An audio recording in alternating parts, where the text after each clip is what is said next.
It's 6 o'clock. We'll call this Rockridge Public School meeting to order. Everything Lisa. about tonight's meeting can be found at the entrance of this room or go on to rockridgepublicschools.org. As we wait for Ms. Westby to She got carefully. lost out in the snow. I did. Yeah, all right. We'll wait.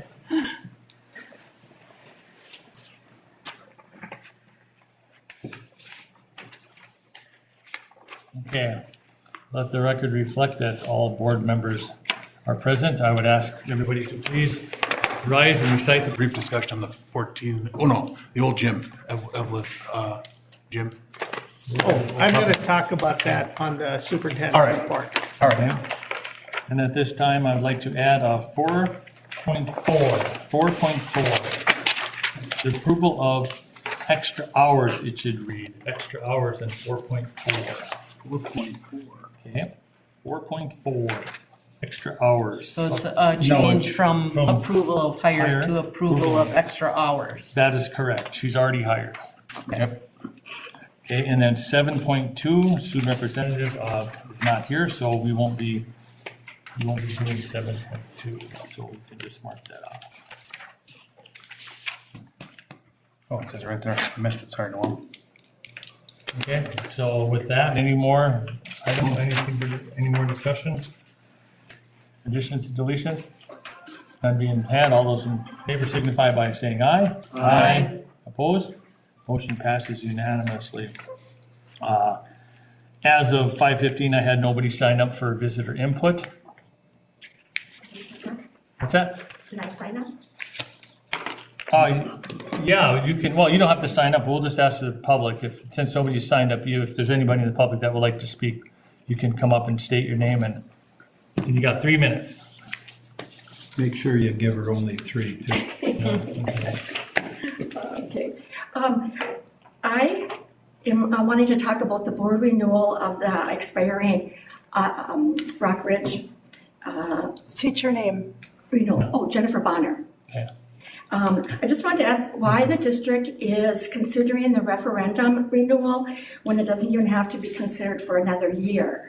So I don't know if you want to answer that, Dr. Schmidt, on why it's on that agenda right now? During visitor Yeah. input, there's typically no interaction. Oh, It's okay. just you come to express your concerns and opinion. Okay, perfect. So, and then also, I want to know, why not put this up to the voters of the district?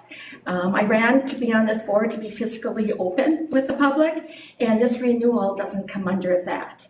I have heard nothing of the budget being looked at yet for next year and what cuts may be needed, if anything. So I just think the public should know what this is gonna cost per household if passed by this board. And you need to be upfront with the public and let the voters vote on this, I feel. So that's just what I want to talk about. Okay, thank you. Is there anybody else in the public that would like to speak? If none being had, we're going to move on. Item 4, can I get a motion to approve the consent agenda? So moved. Moved by Colbert Dahl, Support. support by Director Yuan. Any discussion? All in favor signify by saying aye. Aye. Opposed? Motion passes unanimously.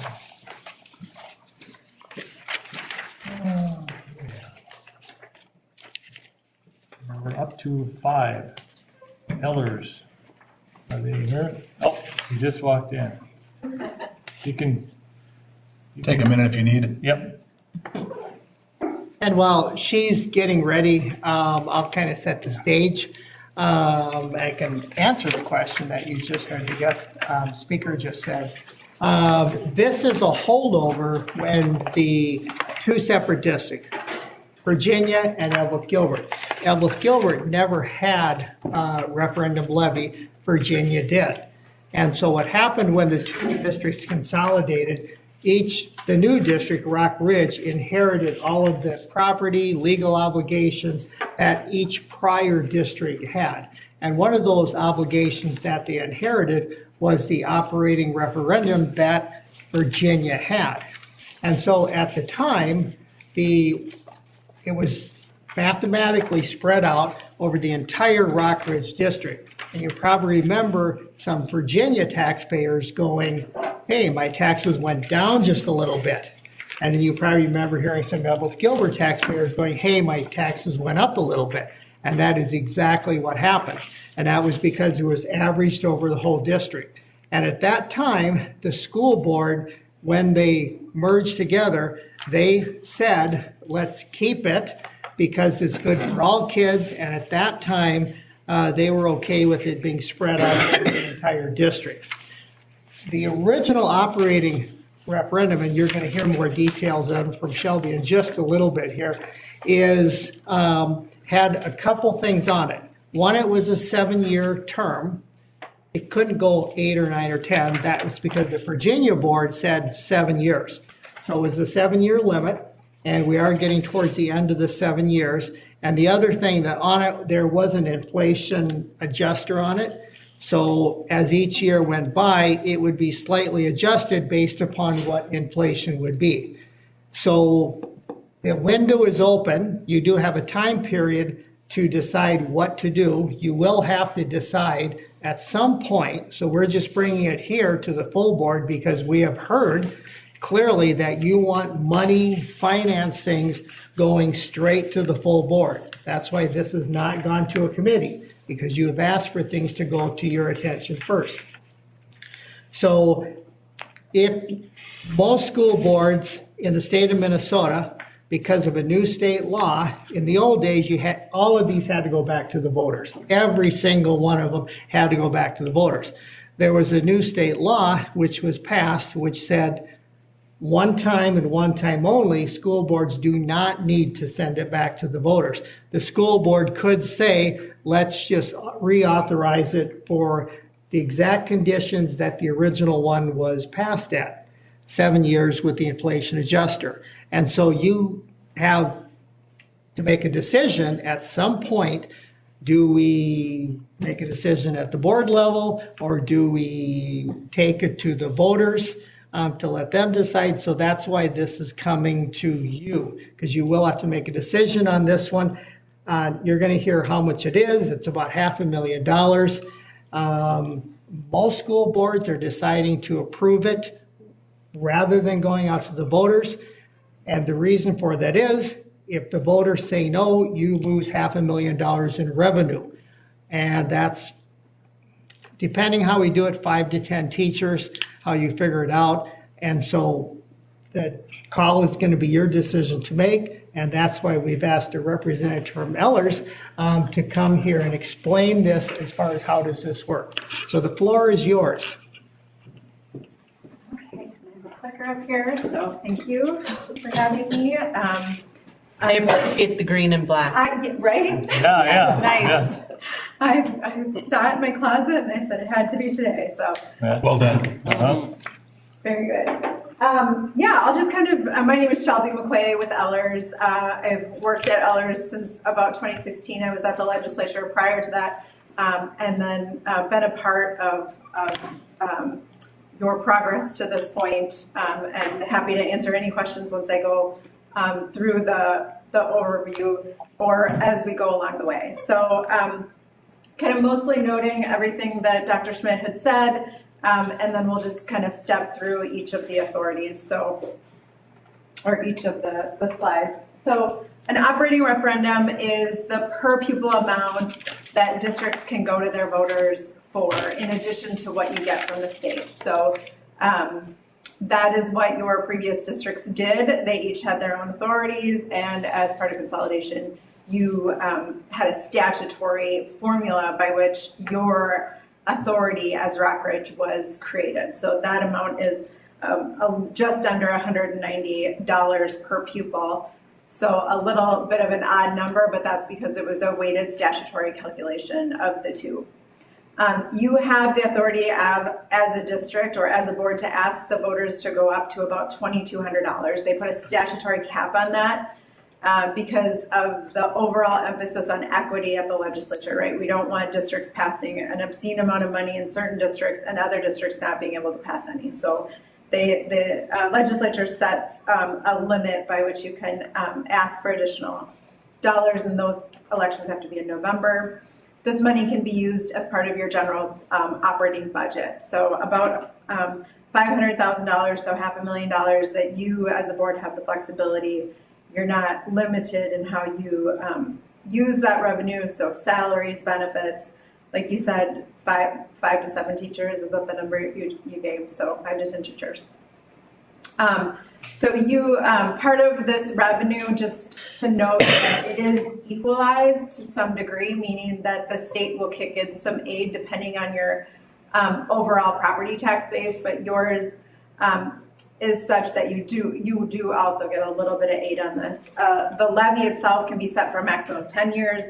You had a district going into this that was 7 years, and so a renewal on that would be 7 years. So, and this is also spread on referendum market value, meaning cabins and ag lands are not paying on this tax. So it would not change as part of the overall board renewal. Just kind of laying this out overall, you do have that authority through fiscal year 2027, and if you were to take this to the voters, you would be able to renew that in 2025 election year or 2026 election year, but the legislature allows you to do that up to 2 fiscal years before as a board. So one of the reasons that you as a board have that authority, and why that was one of the reasons it was passed, is because the referendum renewals were passing at such a high percentage rate, and they were nearly 100% success rate in going to the voters. And so that was the discussion at the legislature at the time, is this has just become an administrative burden for districts and school boards to take on this election when, historically speaking, 100% of them are passing. In the renewal then, on the board renewal is 7 years, and you're in that window. If you do take it to the voters, you would be able to take any number to the voters, and for a term of up to 10 years.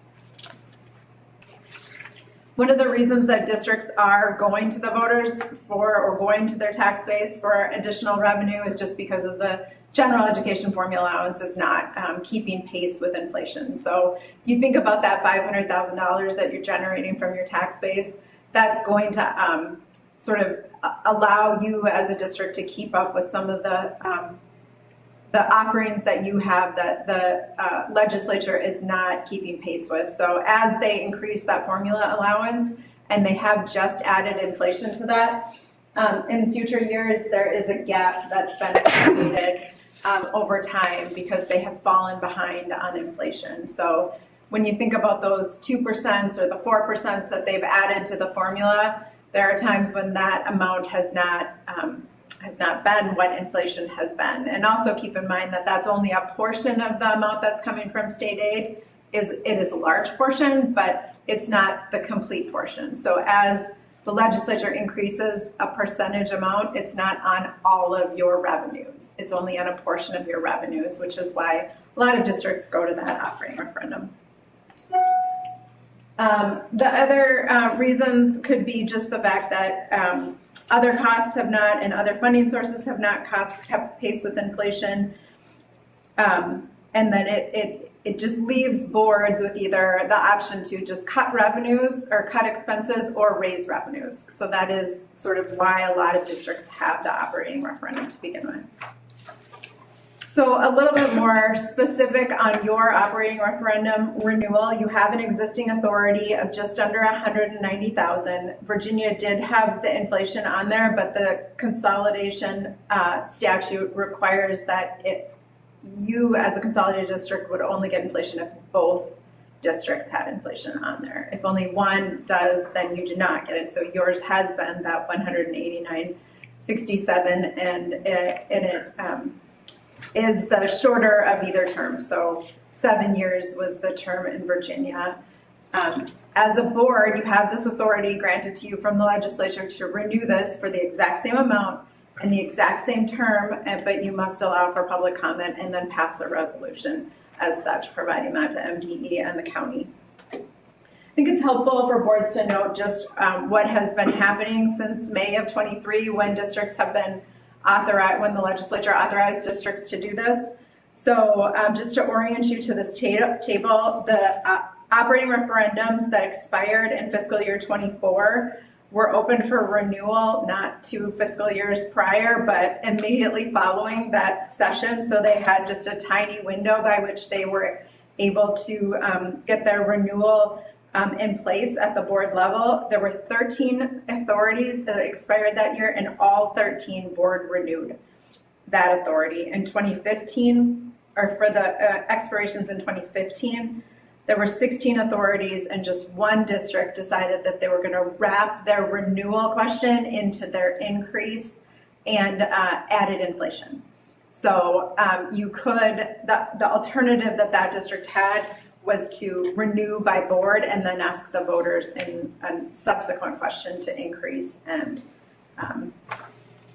get inflation, but they decided to wrap it all into one. And we're beginning then this window for fiscal year 26 and 27, and you can see 49 district authorities are in place, and 28 of those have been renewed so far. And in fiscal year 27, 4 have already renewed that authority. So I think it's helpful for boards to know just where they are with the rest of the state in renewing those authorities. It's sort of it's a new authority that boards have been granted by the legislature to do this. So it just puts into context where the rest of the state is. I'm happy to answer any questions on this, on your authority, or the resolution, and then it is a requirement at this or a future meeting to call for public comment. Is anybody who would, any board members want to? I have a question. Okay. What, just percentage-wise, what percentage is the state giving us on this? Yeah, I don't. Stump her right out of the chute, you stumped her. I just wanted to try to stump her because she's from Ellers. I know, it's not a huge, do you have your levy report? I do not have voters to vote, and it looked like about half of them, it was on the November ballot, right? Am I correct? Half of the, I think those were new questions in Yeah. November, those were new referendums. I thought, because there was like 50 districts that had, Well, most boards in the state have renewed because they've been given the authority. The ones I think you saw that I saw on the state, and I might be wrong, but they're new or longer term or larger, I believe. And the vote went to the people, though. those Yeah. are all new Yeah. questions, Yeah. you asked. Okay. Yeah. And there were quite a few, yeah. So is this an increase to the taxpayers, or does it stay the same? This is the same authority that you've had. It's, the only difference that it would be is based on your per pupil count, so it's $189 multiplied by your pupils. So the only differences, lower or higher, would reflect the number of pupils that you have in the district. And inflation still would not apply? Correct, there's no inflation on this authority.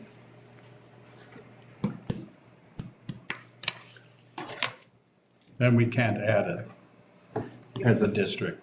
You, as a board, you cannot add it. As a district, you could ask voters to say. We'd have to go to the voters to add the inflation. Correct. And this renewal by board is one time. So if you were to board renew it, and then upon expiration of that, that would be a likely place to add it at that time, because you would go into your voters anyway. You could add it at any time, though. if we were to renew, we'd get the original 7-year term plus another 7, or because we're renewing a little bit early, we only get 5 and 7, or?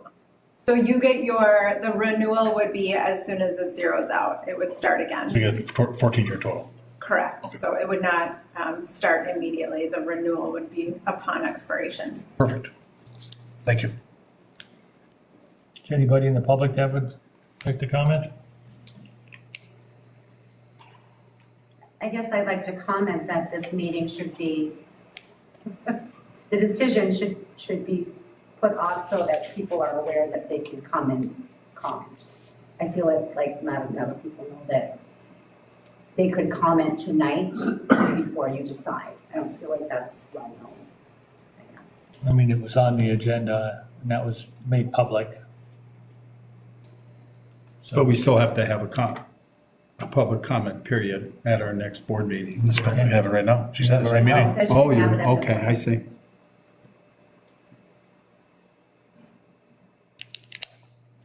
Okay, any more questions? So based on I can look up the state aid as soon as I think if I have a signal, I can pull it up on my phone and get that for you, and then I can certainly break out the tax impact, but it would not be in addition to anything. It would be what is currently being levied of the taxpayers. So could we push this decision to the next board meeting and offer another opportunity for public comment at that time? I think that would be Why not? pertinent, There's definitely. there's no timeline for this, right? There's no No, hurry. we have like 2 years.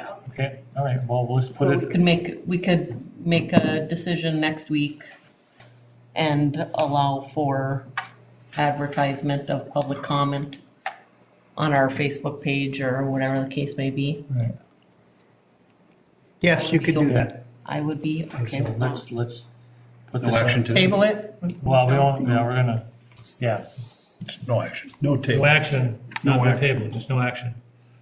We'll table to the next. And we'll review it. Okay. No action tonight, we'll take action at our next regular board meeting. We will put it back on the agenda for the board to consider. Does that mean, Shelby, you have to come back? No. To answer any questions, you might have to. Yeah, I can get you answers right now, and then I'll be in touch with Andrea. Okay, Okay. all right, Thank you. okay, thanks, Shelby. Thank you. Can we, Noel, can we just make sure that we put something out there that we will be talking about this? Yep, Our we will next make board sure, meeting. we'll run some stuff in the papers and et cetera, put something on our social media, and then we'll also send something out to our employees and our parents, so they are all very aware that this. Our next comment. meeting is also the truth in taxation, so I know, we have to make sure that it's separate it's separate. So- because the public is gonna come here with increases from St. Louis County and each individual city and say, why are we raising their taxes when we haven't raised their taxes? Right, we're not, or you're not. Right. And this wouldn't either. No, it would not. Okay, Okay. so we all done talking about 5? I would hope it's going to make a motion. All right, so with that, You want, should we digress? I mean, we can make I don't know how you would do it. I want public input, but I think that we would be foolish not to renew this. And I would make a motion.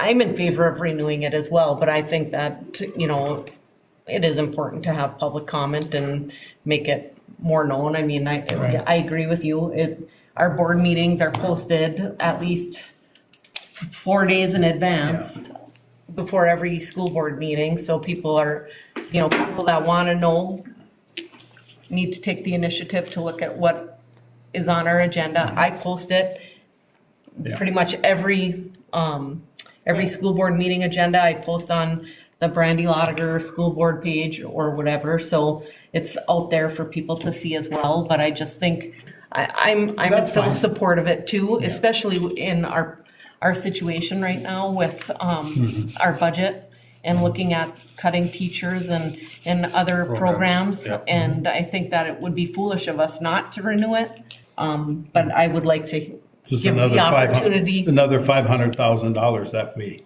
don't have that we'd have to cut. Right. Plus what we're already over budget from this previous year, this Right. year, so.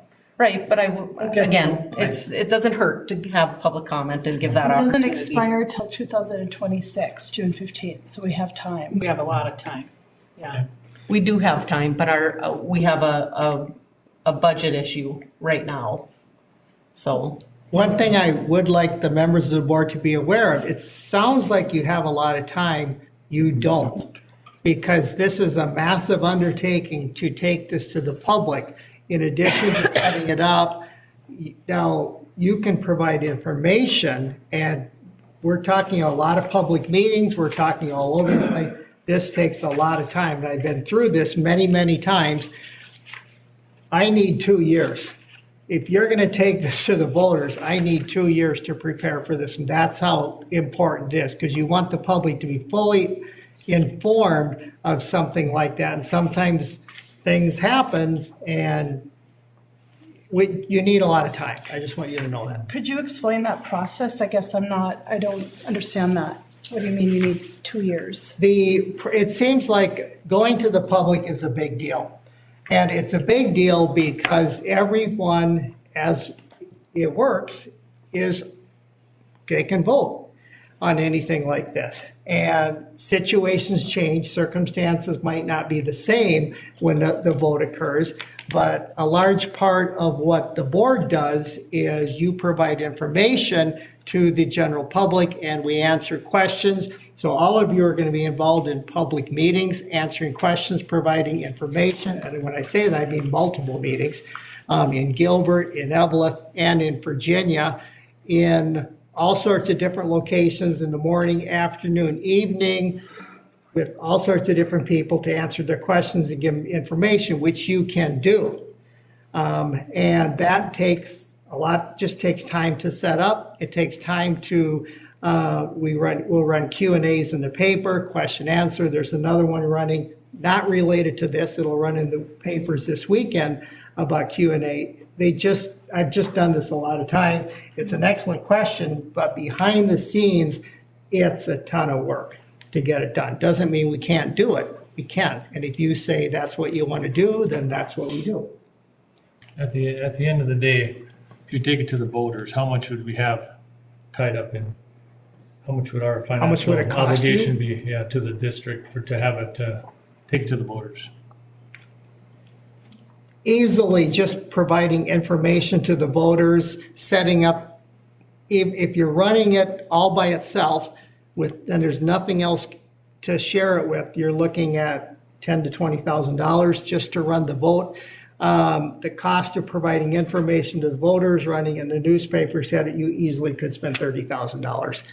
So $10,000 to $30,000, you're You saying? easily could do that. And I'm not exaggerating or inflating, this is just. Could we have providing avoided that had we have had it November 5th? You could have avoided some of it, yes, because then, like Stacy, when she sets this up, you can share workers, you can share things, yes. But it's still gonna won't be that much. Take off some 5,000, 10,000. Even if you do it as cheaply as possible, I just don't see you doing this for under 20,000. It's really probably getting closer to 30 once everything is done.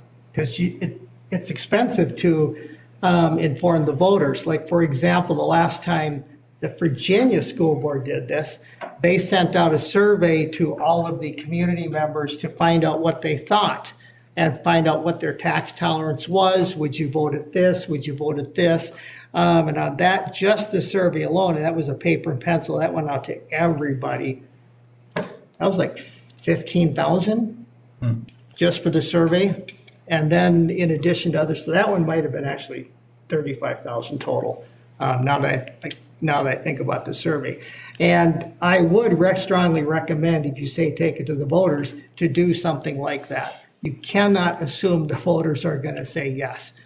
You have to go make sure they're fully informed. So I would recommend we do the survey again, and you've got 2 districts into now, so it's gonna be a bigger deal on the survey part. And part of that is to understand what the taxpayers really are thinking and what their tax tolerance would be. And that just takes time to set up and go through. I guess if they do say no, then that's their voice speaking out Then they're sending a clear message They to are. you that they don't like something that's happening. Yes, And the reason why you do this ahead of time, and you can do this, you want to find all this out beforehand. And you want to find out what they're thinking, not just what, I'm generalizing right now, not just what a handful of people are telling you in the supermarket or on the street or wherever, but what all of the people really are thinking. And that's why you need to do that. Most districts in the state are running or operating referendums that Yep. stay They have to. their heads above water. And the one thing I point Was it $2,200 is the max? Is the max. We're 189. So you can tell we're way at the bottom and we could go a lot higher. Well, maybe we should. What I'm concerned That would about. be, that would be a Like vote. maybe, That would be a vote you'd have to do and that's my point. I'm concerned that this starts to turn into, we always make the decisions and the voter's out of the picture. And then That's it why would, But they What were is in the that? picture because they voted for you. That's right. yeah. They voted for you to make the tough decisions. We want to have financial accountability. Right. But on levies and stuff like that, I mean, certain things, they Well, should the have a state- voice. the state only says you can do it one time. So if we renew now, This time, but sometimes it turns into, legislature changes, right? So I'm just throwing that out there. it took a long time for them Careful. to even do this though, so. But like I said, I mean, I understand why we're talking about this today and I support, renewing it as a board, but I do understand that voters may want to provide input. So if we give that opportunity at the next meeting, then I will be comfortable with making a decision on our next meeting, what, December 9th? Yep. And if we could have, so we would, whoever comes to listen or see beyond a shadow of a doubt that in all of the years going forward, they're not gonna see an increase in their taxes from this. No, they would not. So, just so that they would know that. I mean, there's been a big old misconception over the fact that, our taxes gone up because of the new school. Well, that's not the case. The taxes gone up because the county went up. County has nothing to do with our schools, okay? Well, they Values do, went up. the operating of your local municipalities went up. The state got their chunk. I mean, but our school, actually, my portion of the school went down. So, I mean, I feel, it's being aware of what that tax statement says. That's here, I mean, everybody's, everybody kind of gets Which all. percentage goes Well, where? who's getting the money? Okay, the school is not getting it, the school stays the same. I think I got mine on last Thursday or Friday, and my taxes totally for all the approved and for all the school went up $21. For your, Just the school alone. yeah. And members of the board, what makes your job even more difficult, aside from that graph you just saw, you really do have a lot less money than board members in the year 2000 had. That's true. You have way less money to do the same thing.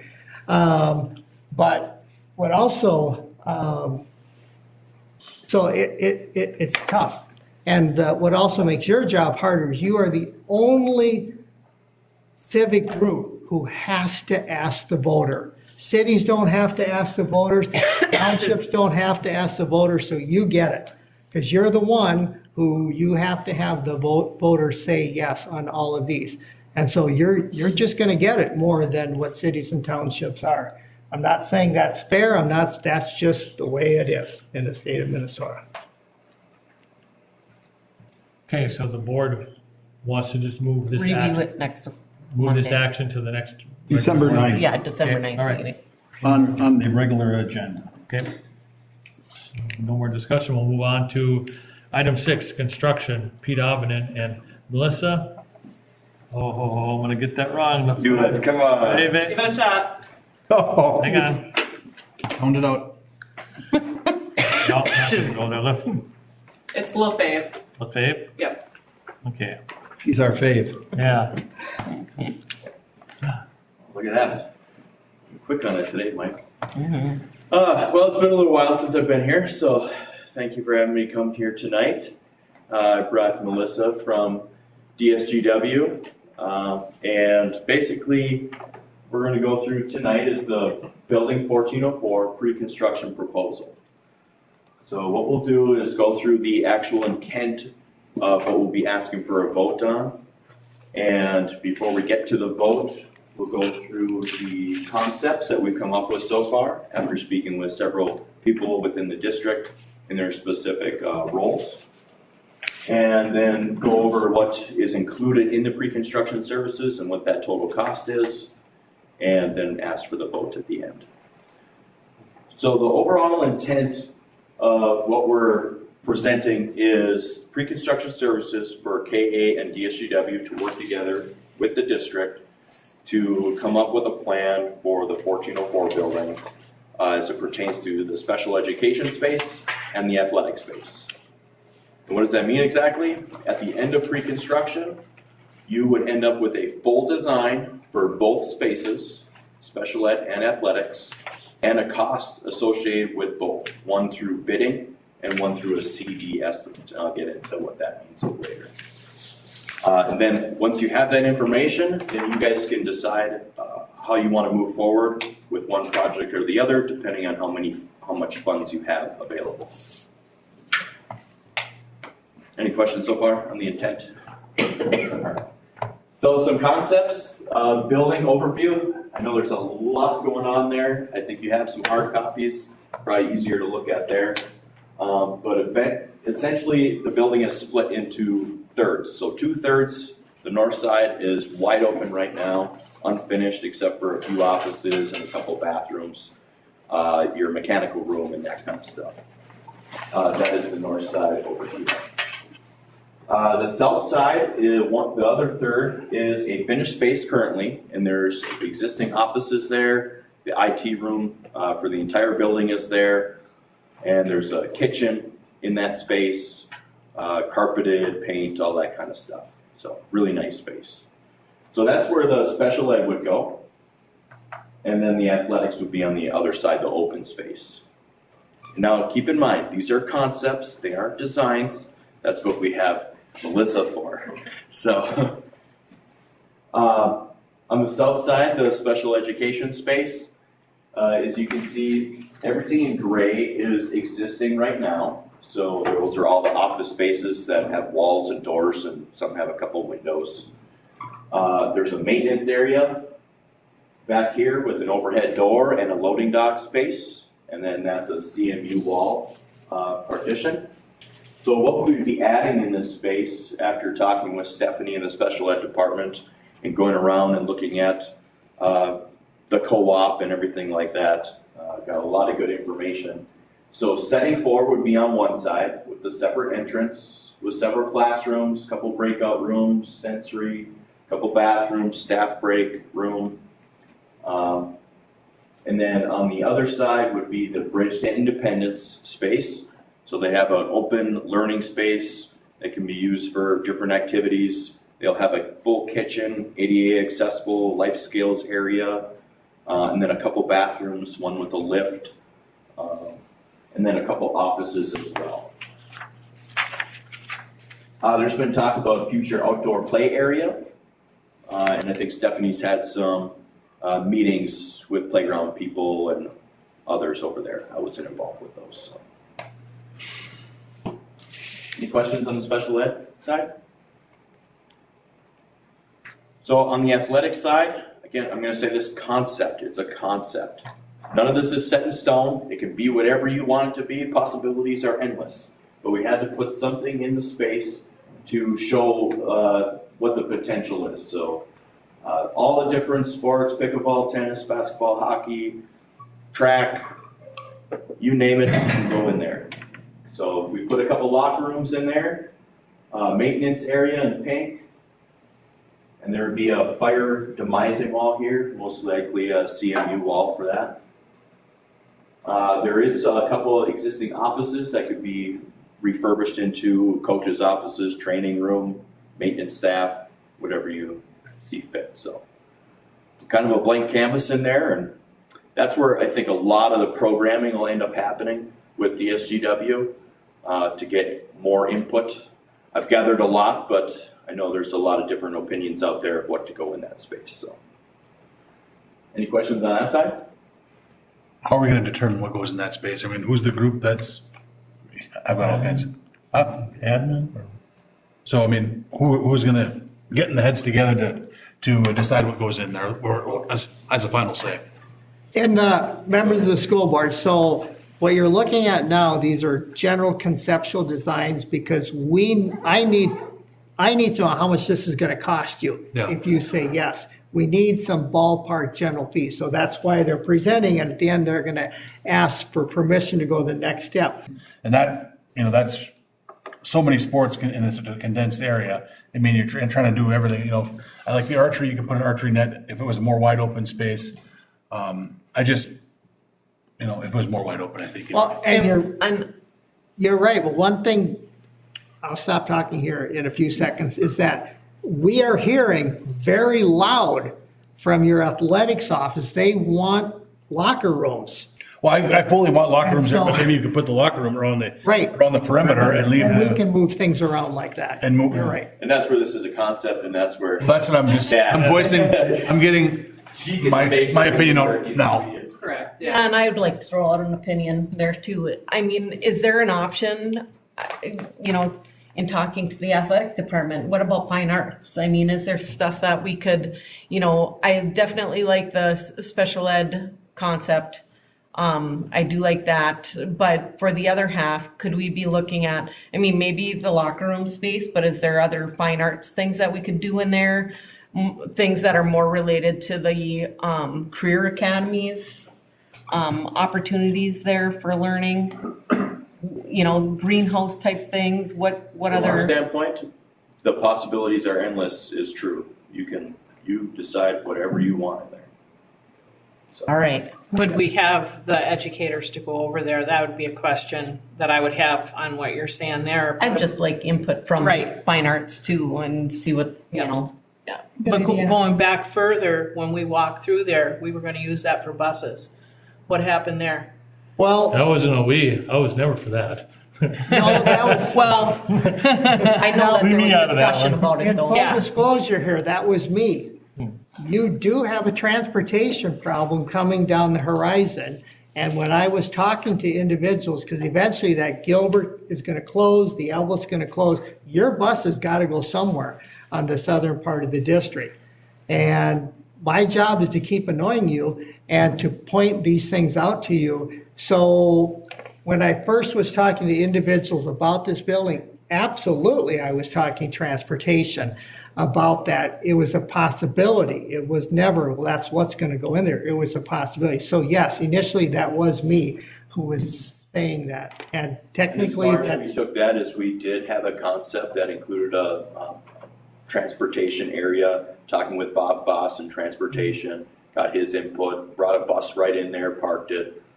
He's really good at driving, by the way. But yeah, we did look at all of that. We had 3 different options. One was the full athletics, one was bus garage, maintenance, and athletics, and then the last one was the full bus garage. did that look feasible?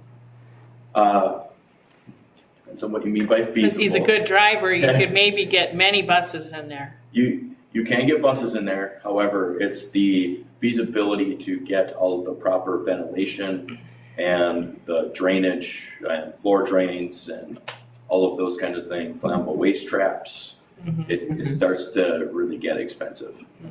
And we also heard that this special education was top priority right now with the current funds that you have remaining.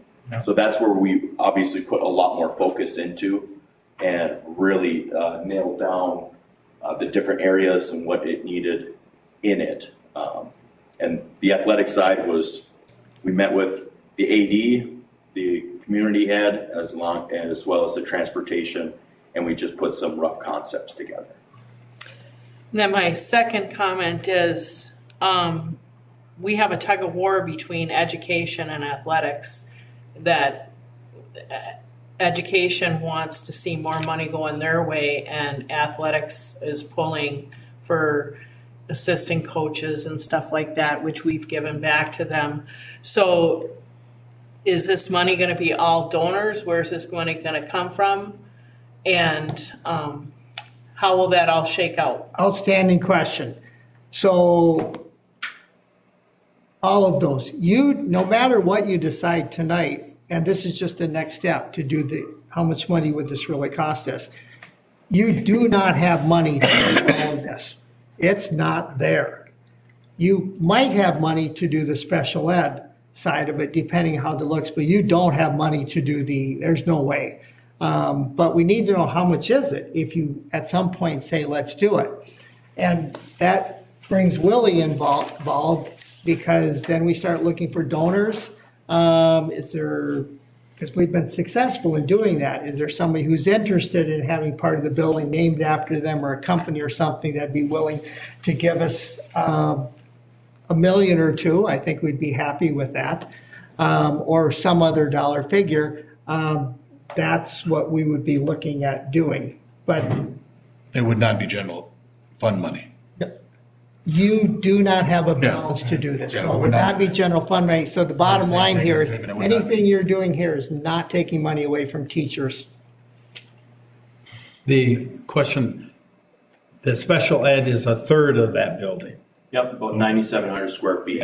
Roughly. And that's a good point of where the money would come from, even for that space, is the leftover money that you have from the current referendum. It's not additional money, it's not general fund, it's whatever you have left over on the current referendum. That's what would pay for that, Is that including this enough room? next step. Is that enough room for the special ed? I mean, I think Melissa's quite Confidence. savvy and she can fit it in there. Stephanie, your new special ed director, has looked at this quite a bit, because this is one of the reasons why we hired her. She is clearly telling us, yes, there is space, that's enough space for us to use, but like all good special ed directors, she always says, but we could always use more on the other side. But for the kids who we have right now at the NLC, we can take care of them in the spaces you're seeing right there. What you're not seeing, however, is what she wants, and we'll look at grants and some other things, fundraising, playground, because they are gonna need some kind of play structure somewhere. Would they be able to go to Laurentian and use their, Sure, it's different. Type of equipment. yeah, Yes, true, yeah, different. different equipment, yeah. different equipment, and a lot of these kids need close supervision.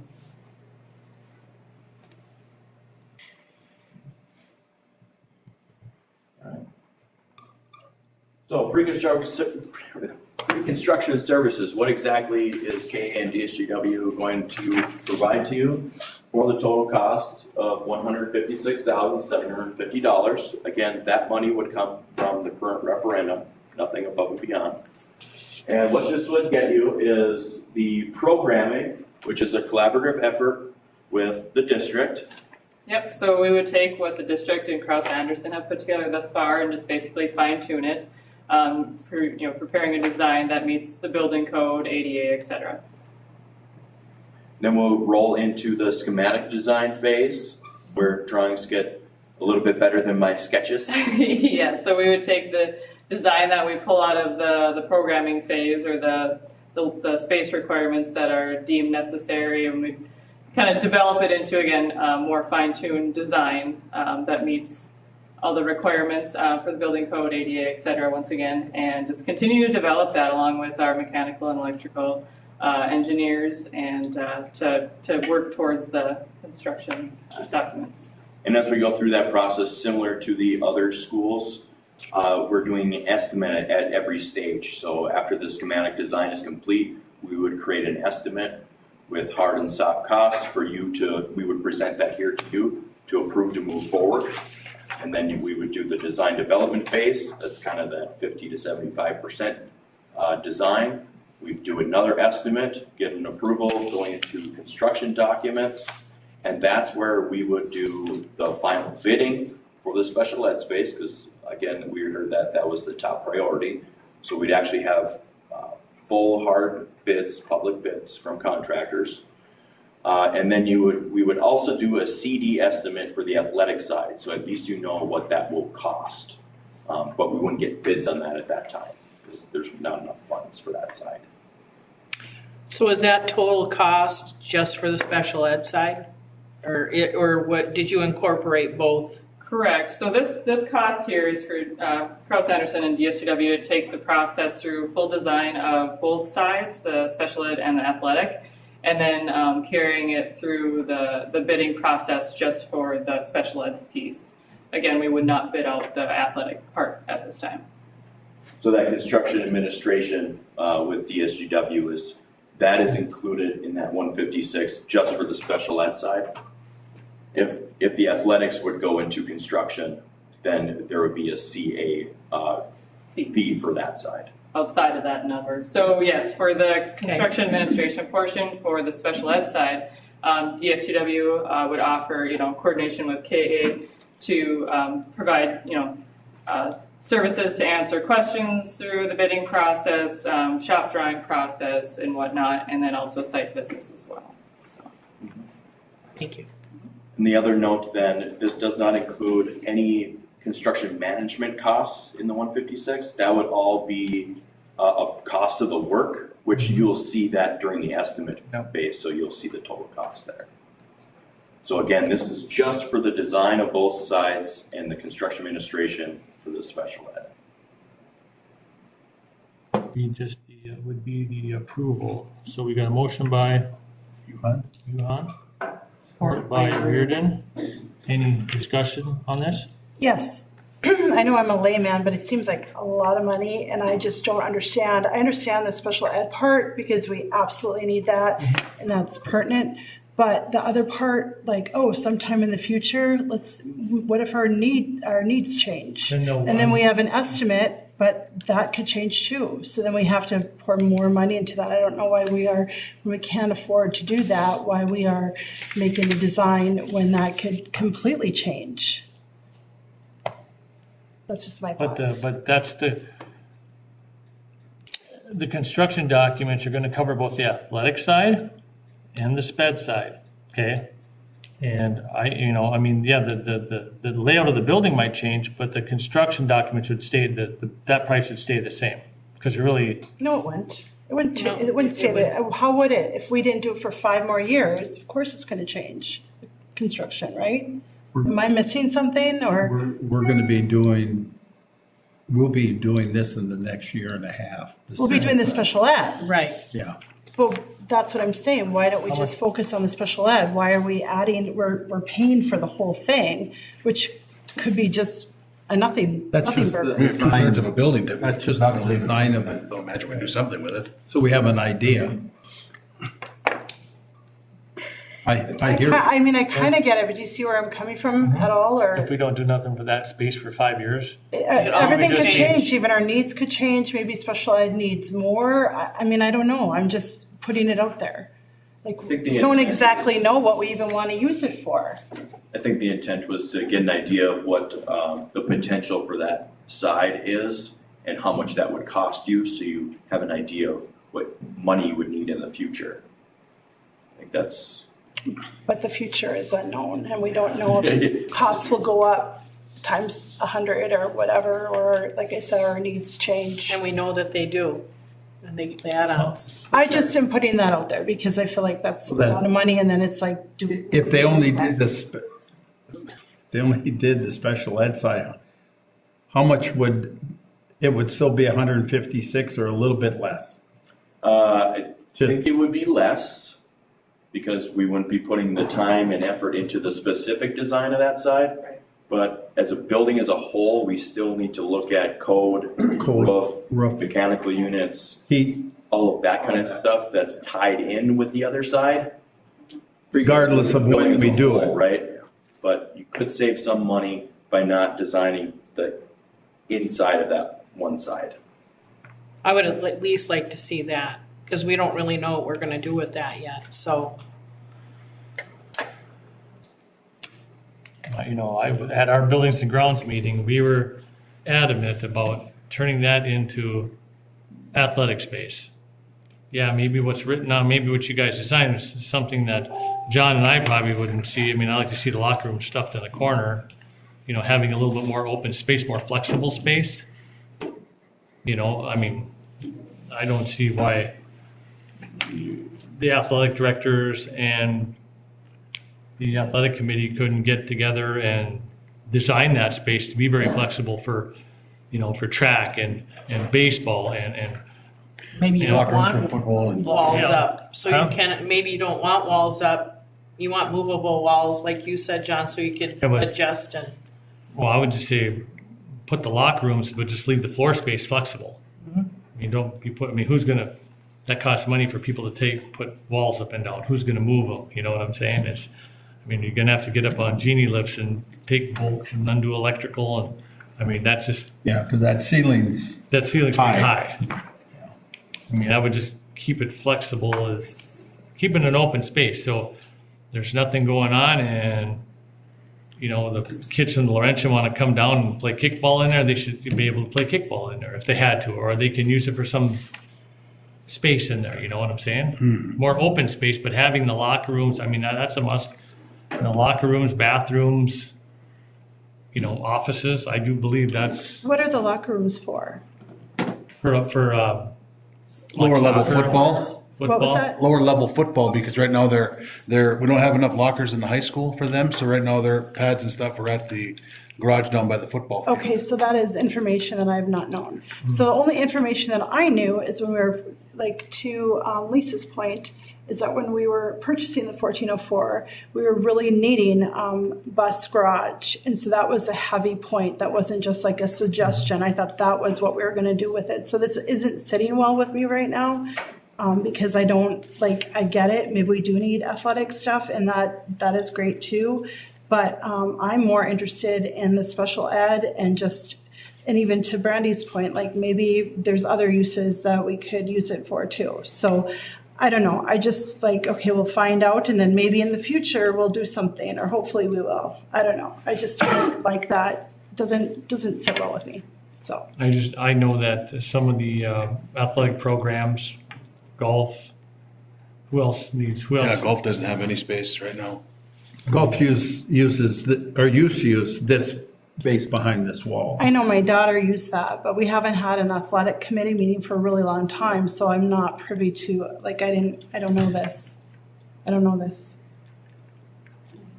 I just, you know, I'm, right now, everybody's tight with money, and I just feel like it's a bad look for us to keep, like, I don't know, it's a bad look for us. I understand what you're saying though about the heating and all of that stuff, and you have to plan for both sides of the building. You can't just do one side of the building and do the heating and whatever else. So I understand that part, but I guess it was a little bit of a surprise to me too about the other half of the building being designated for athletics. I know that we need the special ed side, especially now that we're separating from NLC. You know, we want to be able to have space, but I guess I just want more discussion on what that other half could potentially look like. I'm sure we talked about it at the full board level about this. Didn't we vote?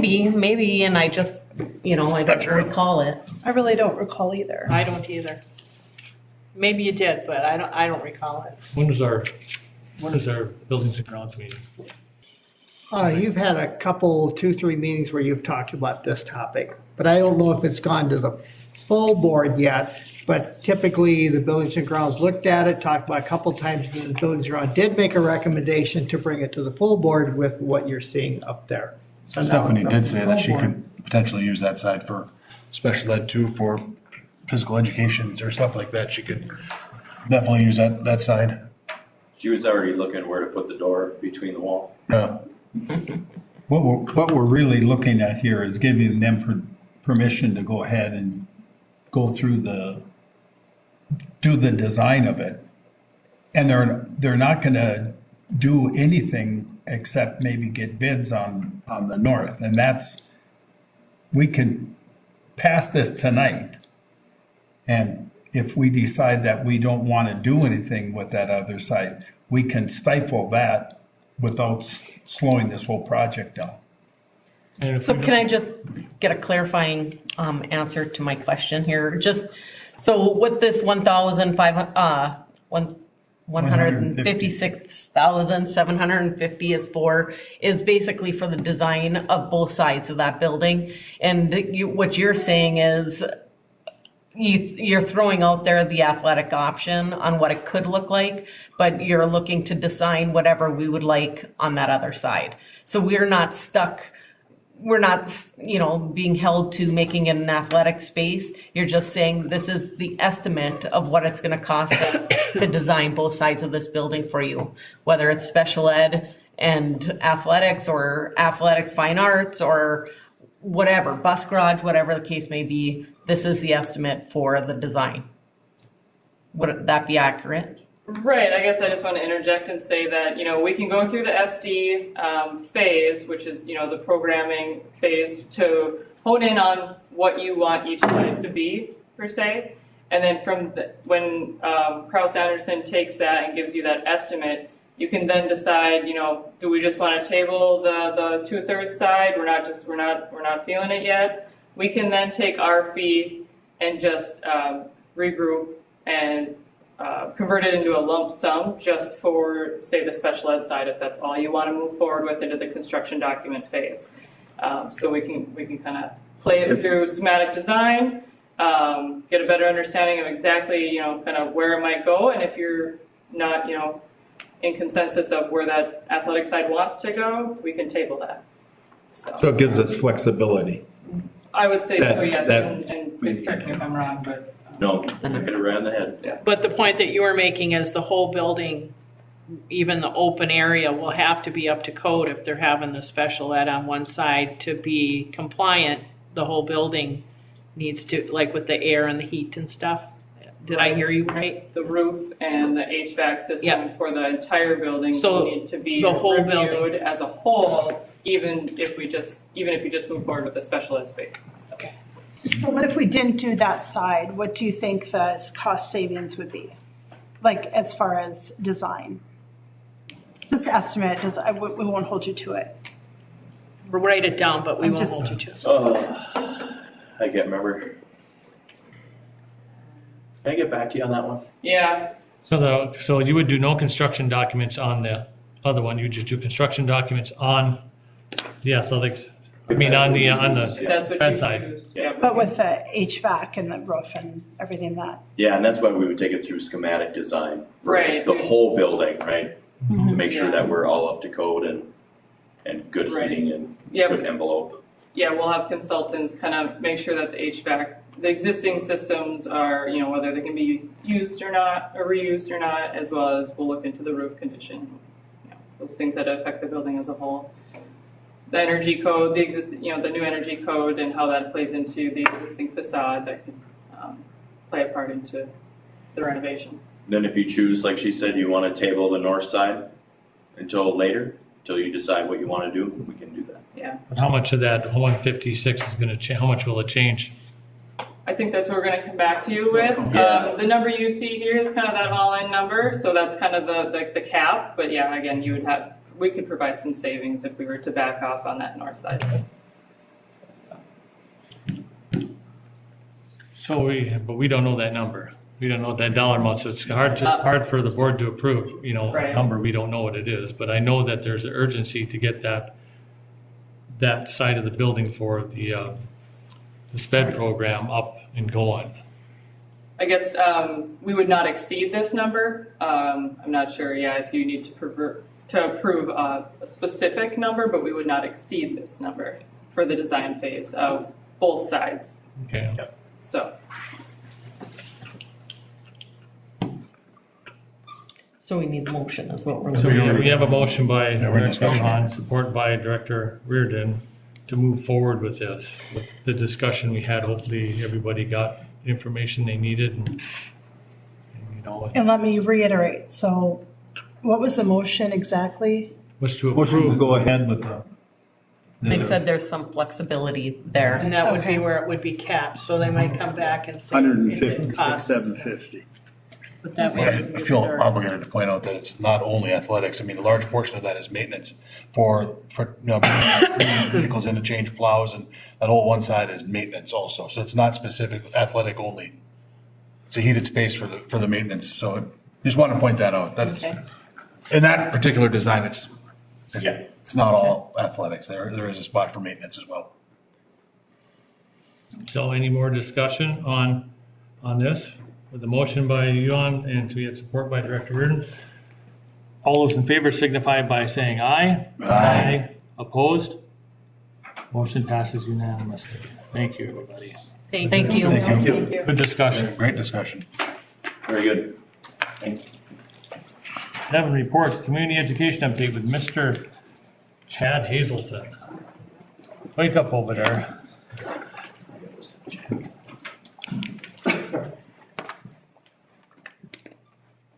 Good evening. Hello. Hey, Chadman?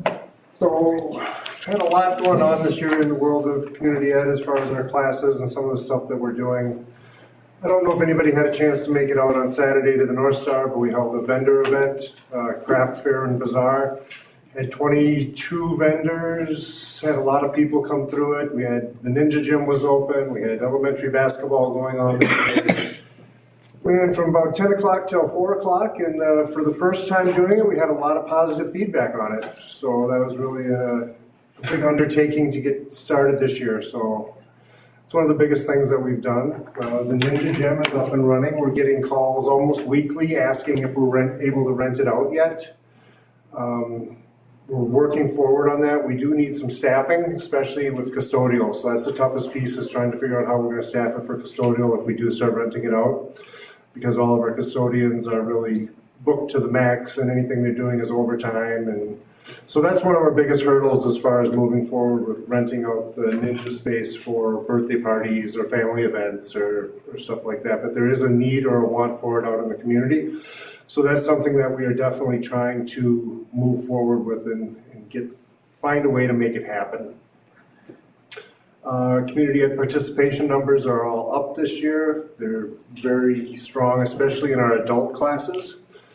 Some of the adult classes we've done lately, we did wreath making, eucalyptus wreath making, apple strudel, charcuterie board class. All of those classes have been very well attended. They've all been full. We've actually had to turn people away and put people on the waiting list. Part of that's is due to the fact that we're getting some good social media out there through Stacy and the Facebook page. And then also we were able to piggyback with the district newsletter that went out at the beginning of the school year with our community ed classes in that. And I've heard a lot of positives that people really liked having that newsletter go out with the community ed classes. So that brings me to the next point. We're working on a community ed catalog, like you see from other districts. St. Louis County Schools puts one out, Hibbing puts one out, Proctor Hermantown puts one out, Itasca puts one out. All the districts around us put out a community ed catalog at least biannually, if not 3 times. We're working on trying to get it set for 2. We're shooting for a 16-page catalog to go out at the end of February or sometime right around there. So we're looking for advertisers and partners. We're trying to partner with Minnesota North Mesabi to get some of their stuff in there and some other people. So we're working on that. We're also trying to figure out how are we going to make classes more available to people throughout the community. We got a really big district. It goes from almost Cook to 20 miles south of Evelyn. So we're trying to figure out how we can maybe offer some classes at some satellite locations. And one of them that we're trying to figure out if we can do is a wood mosaic class, where you make some sort of a geometric pattern, stain wood pieces, and do that. And we'd like to try and offer one on the north side of the district, one in the high school or somewhere around here, and then one on the southern side of the district. So we're trying to figure out ways to get that out there. So there's lots of different things going on with on how to get that out there. The after-school childcare is doing good. You've got another item on the agenda for later that should hopefully be able to get us to solve our staffing issue that we've had at Laurentian this year for our Fridays and our before school. So that's coming up a little bit later on your agenda with the MOU that we asked for. So that's hopefully going to do that. But yeah, it's just rolling. We're continuously trying to find more things to do and get more people involved. Our participation ship, just since the beginning of the year, youth and adult, is close to 1,000, if not over 1,000 bodies. Wow. That's, Well, I want to give you kudos because the classes I did notice, and I was like, there's a bunch that I wanted to take. I thought they were really inventive and cool, and I heard such great positive feedback from people that I've talked to. Who's deciding what classes, or how do you? myself and Juliette Yeah. is my assistant there. She comes up. She actually has a hand in teaching some of them, and she's got connections with some of her friends from around the area that have came in and taught the wreath making class, and Julie taught the charcuterie board class. So we come up with an idea, and then we try and find an instructor. And thankfully, I mean, right now Julie is the one who she's really likes to do this teaching. She likes to do the classes. So she comes up and she'll teach the class or get somebody to come up and help with it. So one of our teachers, Jess Scrolich, taught the eucalyptus class. We got some good contacts at the vendor fair this week for more people that could possibly teach classes. So we went and talked to the vendors and say, hey, this is a cool product. Do you ever think of teaching it to other people? So if you know anybody who makes lefse, we really want to find somebody who makes lefse. We're trying to find somebody who does petitza. So yeah, we're just trying to get different things out there that are fun. The people, when they go to the class, have a good time. It's a really lighthearted atmosphere. All of our positive, the feedback forms that we sent out have all come back very positive, so. I know a couple of teachers that make petitza, so maybe. Maybe. I like the idea of the catalog because working over in the Grand Rapids direction, we get the Itasca County Yeah. Community Education catalog, and I like, it just shows you all the options that are out there, and one of them's sign language. So if you ever get a chance for some sign language, that's something that I've been interested in doing too, so. Yeah, one of our high school teachers has done a sign language club with the students, but she lost her partner. They took a job somewhere else, so that one's an interesting one to offer. I've learned a lot about Canva in the last 2 months because I'm designing the catalog and putting it together instead of outsourcing it. It's a cost savings that we can find if I can design it myself. Nice. So we're doing that and then working with a publishing company to try and get it so we can mail it out and make it affordable to run. It's going to be somewhere in the net range of $6,000 to publish it and send it out. The vendors at North Star was an excellent idea. I got a lot of good feedback from people on that. They enjoyed walking through there, and then they got to see the new school, so, Yep. yeah. And even the vendors that were there for a first year, some of them told us, you know what, we did a lot better than we thought we were going to do. So some Yeah, of them people really enjoyed it. sold. It was a good day for them, and as it gets become an annual thing, it'll be more and more people to attend it. And we did scrimmages this year with our basketball. Next year we'll invite other communities. So instead of just the two teams playing each other, we'll have MIB or Masabi or somebody come in and play the other game to get more people from outside the general area into the building. Yeah. On another note, I went to the Addams Family play last Saturday, was it? Excellent, they did a great job. And Frozen. Musical, yeah. We partnered with the chair for Frozen. Yep, they were good too. That was one of the things we've done with the community is partnered with them. We're looking at trying to get them to do a acting camp. We have sports camps, so I'd like to partner with the chair and have them run a theater camp for our youth. Cool. Love that. Me too. Excellent. Thanks, Jen. Sounds Thank good. you. Thanks, Chad. All right. Thanks, Chad. Thank you. Up next is, Rockridge High School Principal. yeah, 7.2, the representative's not here, so we'll move on to the 7.3, the Rockridge Principal with Mark Winter. Here to do the bonus. Yeah. Good evening. Thank you. Just a quick few things, it's been a couple months since I've been here giving the update and as all of you are well aware, the Supreme Court did come October 3rd. I know we had talked about it a little bit prior to, but that really was a tremendous event. I've had communications with most of the Supreme Court members, and just thanking us and how wonderful of a job we did and put everything on. So kudos especially to Jade Andre for supplying the food and those types of things. She did help her culinary arts 2 students throw this together after about 20 school days, which is really pretty incredible, especially considering they had a chili cook-off in the middle of all of that as well. So just incredible amount of work that she does and did for that. So great event there. The other big event we have going right now happens actually tomorrow. We have our Apprentice and Trades Career Expo. Jill Oja has put this together, and we have over 35 vendors coming in down on our first floor. There will be large group discussion areas for our kids, and then for our 9 through 12 kids, and then breakout sessions that we will send grade by grade through. So that will be a big event all day long.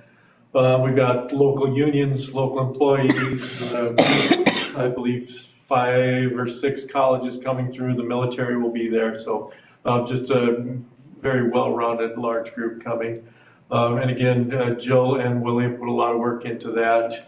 And then again, Jade is providing some of the food for it as well. So we appreciate everything that they're doing. Winter sports we're in it right now. Fall went very fast, and now everything has started. Because I believe boys swimming practice, they're the last ones to get going, so they're rolling as well. So events are happening. One thing that's a little different than in the past, you do need to go to the Lake Superior Conference on the website to make sure you see where those events are. So a little bit of a change, but it's Lake Superior Conference. And all of the events that are happening, home and away, are on that site. So make sure you tune into that. We've also are in just the beginning of concert season at the high school. So last week we had a band concert, and then in the upcoming weeks we will have 7th and 8th grade band, choir, orchestra, as well as 9th through 12. Band is already gone, but choir and orchestra. So if you're looking to attend a concert, make sure you check out those as well. And then really the last thing the high school staff really has going right now, and it's hard to believe, but we're working on registration for next year already. It's shortly after first quarter, we've got to be thinking about the upcoming year. So we're in the middle of that process right now. The teachers are using time on Wednesdays to really look at the course catalog, trying to decipher which courses are we're going to offer next year, which are not. And all part of that process, we're also continuing to build our Career Academy process and plans. We'll be sharing some things with them on Wednesday, really to get a little more fine focused as to what it means when you graduate to graduate in a Career Academy, and what courses will you need to take and how many you need to have taken to graduate with under the Academy of Health and Human Services, for example. So really narrowing that down and continuing that process. Last year's freshmen, so this year's sophomores, were the first class to actually select an academy. So they have all at least initially selected an academy, and now we will do it with our freshmen again. And then we will have some advisors for those students to make sure that if this is still their track, that they are taking certain courses that do kind of fit into that career pathway. So deep into that, the board will see a copy of the registration handbook in early January. Which sounds like a long ways off, except it's only about 5 weeks. That will come soon. We will look for approval at the end of January, so we can start registration early February. With ideally, we will have all students registered by the end of February and start building schedules soon after. So that's kind of that process. Any questions, anything that I have? Questions for Mark? How's the ALP going? Going very well. Obviously some growing pains, still trying to figure out some things as we move forward, but gosh, I didn't look this week. I believe we have 29 or 30 students right now. So we started the year right around 22 or 23. So we will continue to grow it as we go. We've kind of said we're hoping for 40. I kind of expect the next big jump is going to be at semester where we'll narrow down some students who may be struggling, who need a different change. I would expect that to be the next kind of jump of students. But certainly I know we've probably gained 4 or 5 students from outside the district that either were here once before or so they're either coming back or coming from the outside that would probably be going somewhere else for sure if we didn't have this, along with our 25 other students that we may have lost somewhere else if we didn't have this program. So they're making good headway. Are having kids that are passing classes they've never passed before. So I think it's very effective, and credit all goes out to those guys. Those 3 teachers are doing a fabulous job in there, and they're working hard, and it's time consuming. It's different than a normal school day over at the high school, they're doing a great job. So I think it's really effective. Awesome, yeah. Good to hear. That's it. Any more questions for Mark? Okay, thanks, Mark. Thank you. Thanks, Mark. Up next is Superintendent Report. Talk about the Evelyn property and the Gilbert School property. Yes, let's talk about the Evelyn School property and the Gilbert School property. First of all, I just want to reiterate that you kept your promise to the voters. You said on the demolition topic, if we can't repurpose a building or we can't sell it to someone who has the financial wherewithal to do right by the building, we're going to bring these buildings down. And you have been very consistent with that for years and years, and you have kept your word. And this is very unusual because old buildings, they're all over the range, as you know, that they're standing, they probably should be taken down, but they're standing. And so you kept your word. How much have you kept your word? What has it resulted in? The amount of demolition is just staggering. You have taken down the equivalent of 530 single-family homes, or the equivalent of 53 city blocks. That's how dense these buildings are, and the sheer scale is, you just do not hear about this. And part of the update I'm hearing to give you is, let's go to the Gilbert School property. Everything that you were going to demolish is gone. It is off the property, it's been reseeded, and the grass is growing quite well. In fact, I did send a letter to the Gilbert City Council, and that was because we had a meeting with the Buildings and Grounds. We talked about this, and they recommended that. This is not a new topic. We've talked many times. I've been over to Gilbert many times talking to the mayor, some council reps about the Gilbert property, and I am hopeful that the city of Gilbert will say we would like to buy everything. And the reason for that is, and this is based upon what the Buildings and Grounds Committee said, and what in my individual conversation with board members, we really want the city of Gilbert, if they so choose, to buy the property. We're waiting to see what the city of Gilbert says. So we're waiting for the city of Gilbert to say what they want to do. If they say, no, we don't want the property, then we will have to talk some more about what you as the school board want to do with that vacant land. And you're going to get a strong suggestion from me that you do not keep this property, that you're not in the business of holding vacant land for years or decades, and that if the city of Gilbert does not want it, then we would look to find someone else who did want it, whether that's the whole thing or partitioning it up, however that goes. But, so we're waiting on the city of Gilbert. This Evelyn's property is different. You already have a purchase agreement for that property. We have demolished everything that we said we were going to demolish on that site. The trailer is gone, the fence is gone, everything that you said you were gonna demolish has been demolished. There are still structures on the property, however, and this is because the city of Evelyn has told you they want to keep them. And you have a purchase agreement for those properties. Those properties are the tennis courts and then the old Evelyn gym with there's some music rooms attached, some locker rooms, and some other areas that are still there. We did Mike Hoag was working furiously to put heat in the building because heat was cut off. But you still own the property. And we were concerned that before the city of Evelyn took the property, temperatures were gonna drop and we'd have an issue with frozen pipes because there still is a sprinkler system in that building. We did not drain it down.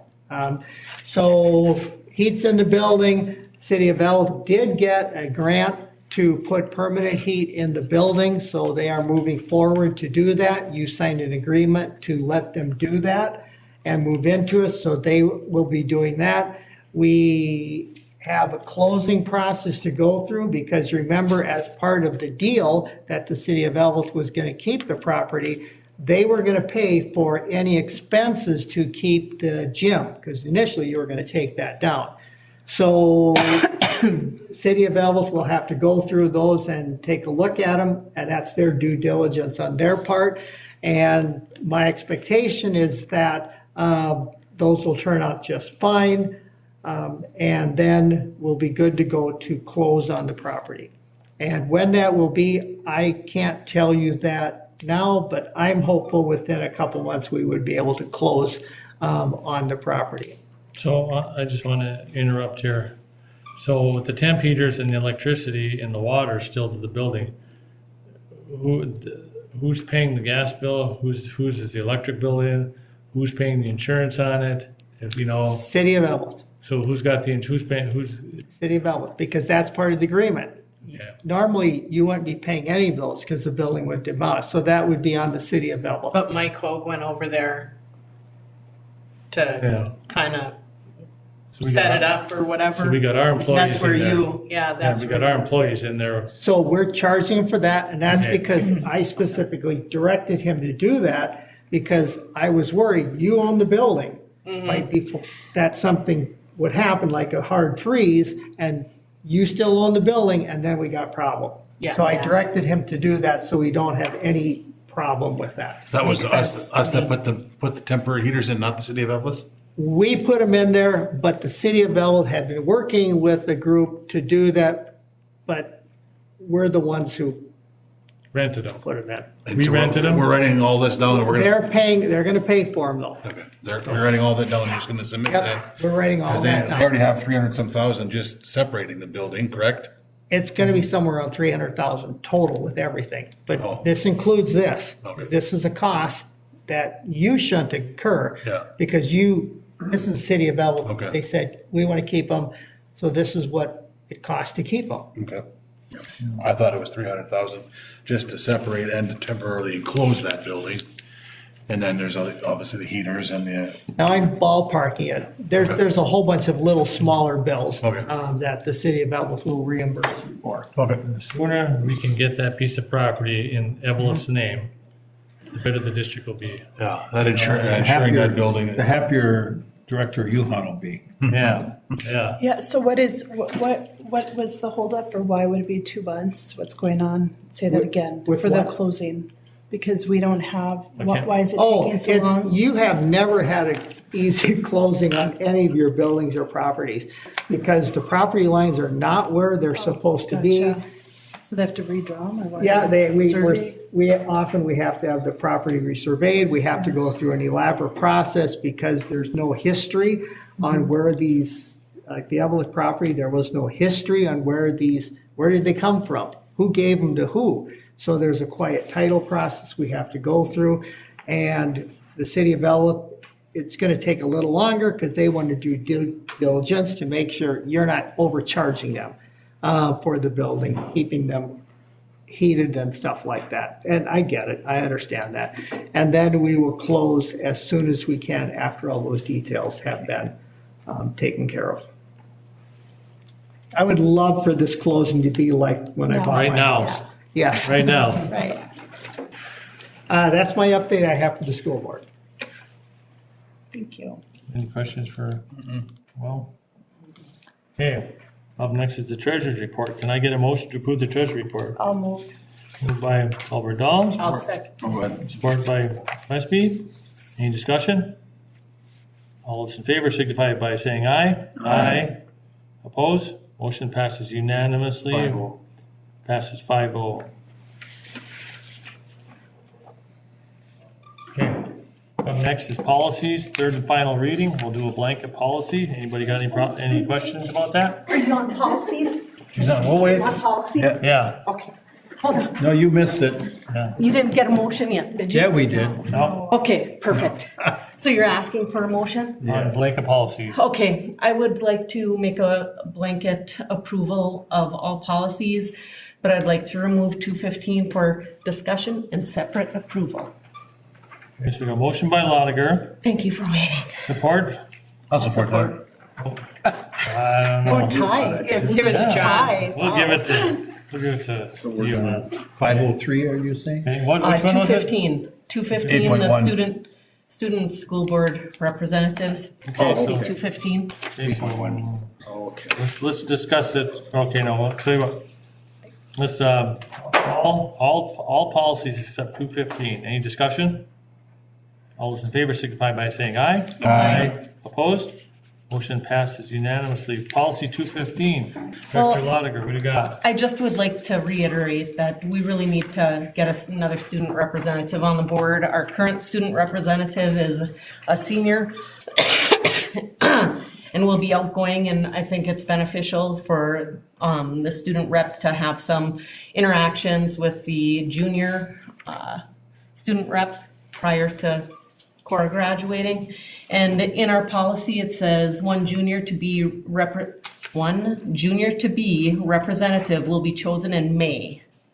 So, we as a board, I think, again, we need to make a decision on how we're going about this. I would, because of, it's almost December already, I would make a recommendation that we just ask for applications, and teachers refer kids to fill out applications, and then we do an interview process and get a junior on board. And then in May, we should be getting applications from a sophomore. For next year. For next year. So that person would be a junior. Mark, can you help us? We discussed this earlier. It's not on Mark. I think it. Want me to do? Yep, I think it's not on Mark. I think it's been the board kind of trying to decide on what we're going to do.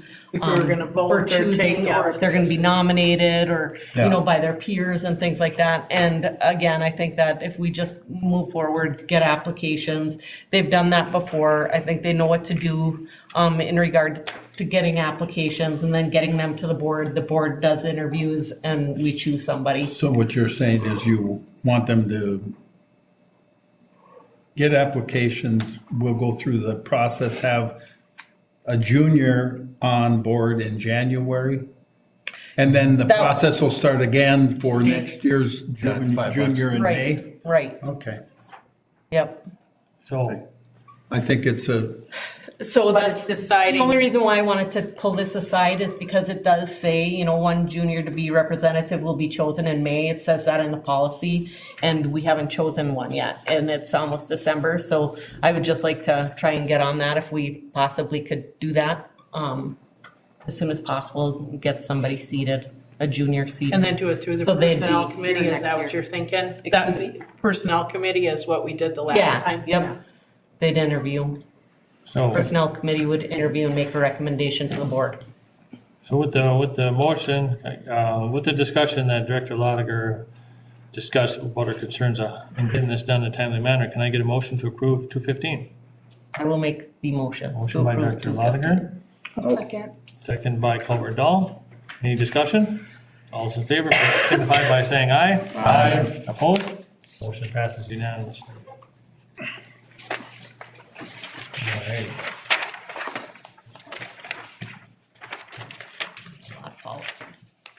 Moving along to 9, special election. 9-1 combined polling places for school district elections not held on the day of a statewide election. Well, you got some legal Yep. jargon you need to discuss? You are gonna have to have a special election, this is related to 9.2 also, but 9.1 is specific to, polling places. We're suggesting that you combine some of the polling places, because this is gonna cost you money to do. It's just easier, it's the only election that's gonna be happening, and because of the circumstances involving the board member, you have zero flexibility as far as when you have this special election. It must be done on April 8th. And Stacy is so excited to have another special election. You can just see the magic in her eye happening. It is a lot of work, and she'll be doing a lot of the work, so this would be nice to Stacy for the next 4 months. So that's when it has to happen, but you also have to tell us, are you okay with us combining some of the polling places? We have some issues with some of the spots, but we're looking for a spot in Gilbert, spot in Evelyn, then one in Vale, and then on the Virginia side, one in Virginia, and then one up in the area where I live, up in Britt area, having one of those be open also. So you do need to say we're okay with consolidating them. Why you would want to do this is turnout for these elections are very light compared to regular ones, and it saves you some money. You could say, we don't want to do that. You want to keep every single polling place open. So that's what 9.1 is about. The biggest problem you have is trying to get people to be judges at the polling places. So by consolidating it, That helps. it's advantageous to us. I have just an outside question that I just thought of, and this might not be cheaper or not even, we can't do it. What about mailing out to the school district and having a mail-in back? You have some restrictions. You have to Okay. follow state law, and this is how the state of Minnesota says you Okay. have to do it. Just figured I'd ask. Yep. I'll make a motion to combine polling places. I'll second it. So we have, we got a motion by Lager, support by Westby to combine polling places. Any discussion? All's in favor signify by saying aye. Aye. Opposed? Motion passes unanimously. 9.2, consider approval of resolution calling special election. That'd be almost the same thing, right? To 9.2? Roll call. It's Yeah. similar to this, members of the board. This is that you do have to pass a resolution calling for a special election to fill the school board vacancy, and this is only about having the April 8th election for someone to fill the vacancy. I'm not talking about the interim vacancy. I'm talking about who actually will fill it until that term is normally over. So that's what this resolution is for. Make that motion. I'll second it. Motion by Euron's, support by Westby. Roll call vote. Anyone, any discussion? Okay, so if we do this, when do people have to put their name in by? Is that what That's the next one. that's the next one? Yep. Okay. Any more discussion? Director Reardon, Yes. Director Lotiger, Yes. Director Yuhan, Yes. Director Addy's a yes, Director Colbert Dahl, Yes. Director Westby. Yes. Motion passes unanimously. Okay, 9.3, consider approval of resolution establishing dates for filing affidavits of candidacy So moved. by Lotiger, Support. support by Yuhan. Roll call votes. Discussion. Reardon. Discussion. Excuse me, discussion. So the filing period would be December 31st, 2024, and closes on January 14th, 2025. Thank you. That was my question.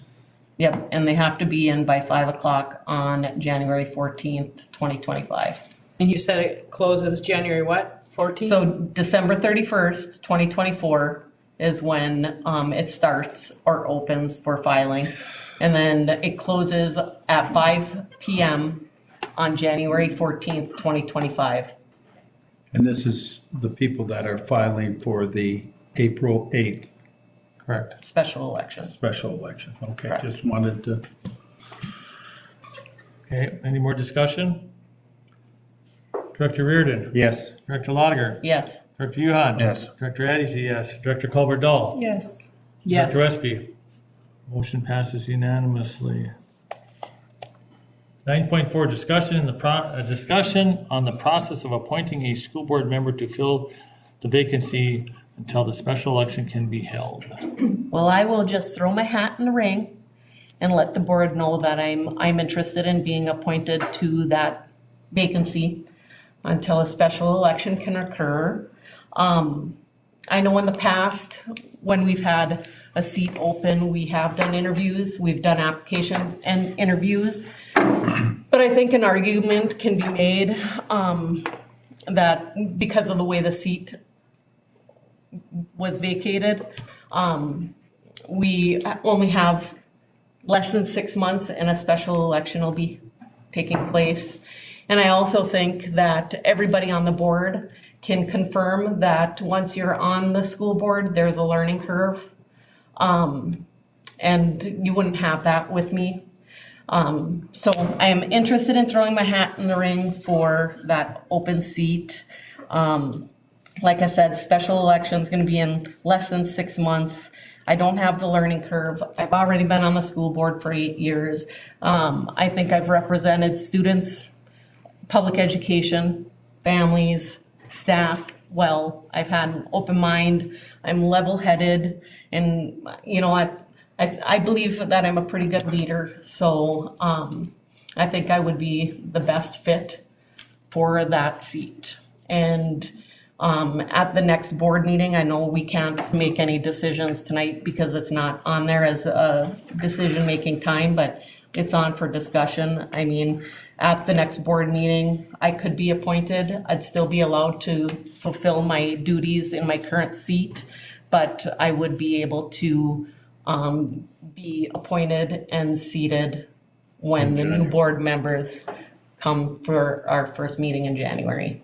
So just letting all board members know that I'm interested in filling that seat. We have up to what date? Because we're so many days. 30 days prior. Well, so it would meet that 30, because our first meeting's in January 12th. I will be there. Yeah. I would support you. I mean, I would,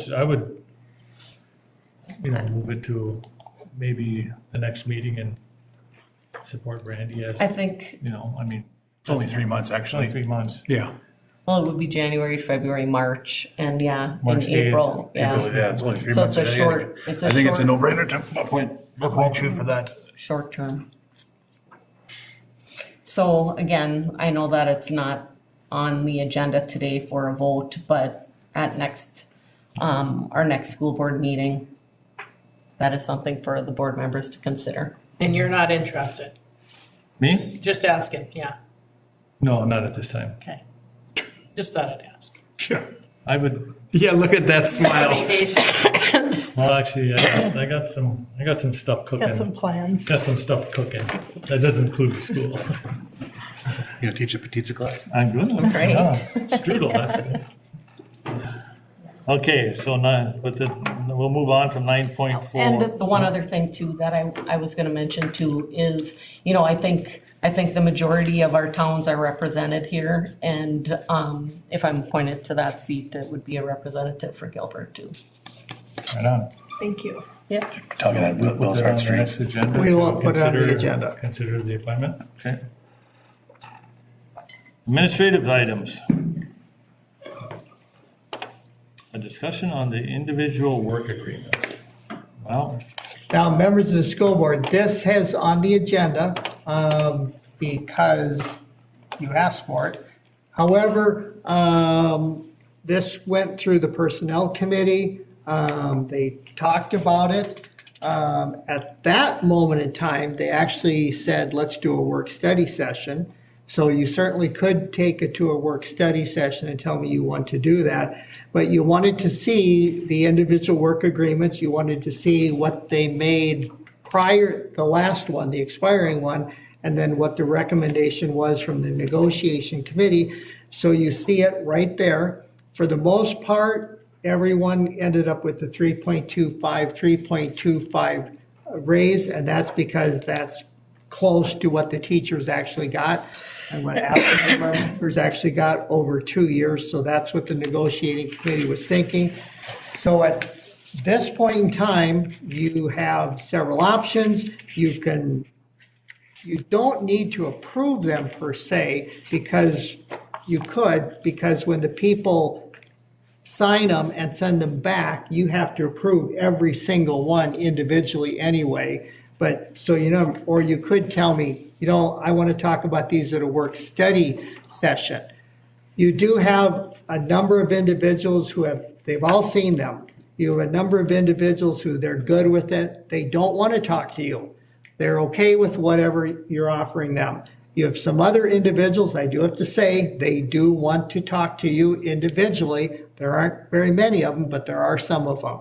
And I know that, and I'm not going to say everybody agrees with the numbers you're seeing there, because that's absolutely not true. Nobody ever agrees on how much money somebody should be making. So it's up to you as far as where you want to go, but we're going to put it here so you could discuss how you want to handle this. I would be open to a work study prior to the next meeting. I would really like a work study, and I would like, do we have job descriptions for everybody? I would like to look at that. We can have them for you. Yeah, I feel like that would be necessary.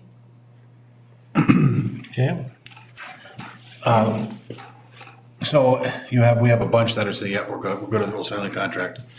Is there a process for the folks that are saying, is there arbitration, or is there some sort of negotiation they can do? Because a couple have reached out to me that aren't happy with what they've been offered, don't think it's fair. So I don't know what their next steps are.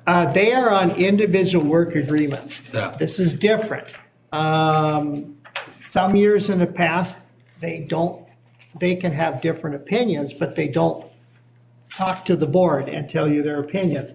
Some years the board has listened to them. So you can tell me whichever and I can find this out. We can find out, are you happy with the offer? And if they are, they sign it, boom, done. And if they say, I'm not, I want to talk to this board at the work study session, we can set it up that way too. That sounds like maybe a fair thing to do for the ones that, I still want to see job descriptions for everybody, though. We'll get those no matter what, yeah. Okay. How many employees are there? There's what, 16? Yeah, it's a More than that, I good think. number. And I just need to say, they've been waiting a long time. So whatever you decide, I would say, in fairness to them, to Make a decision make a quick. decision soon. And there wasn't really negotiations of going back and forth on this. This was figured out with, The negotiation team just looked at what all the union and would be the ASME, the teachers union, and the principals, what they received for this period, and they just gave these people the same raise. so no back and forth, the decision was made, okay. Yeah. All but one got it on here. Got a raise. Well, the one that is on here with the zero raise, that was set up 2 years ago. As Things have changed since then, so Yeah. I'd like to discuss that. Okay. Any more discussion on 10.1? We'll set up a work study session before our next meeting. Yep. Okay.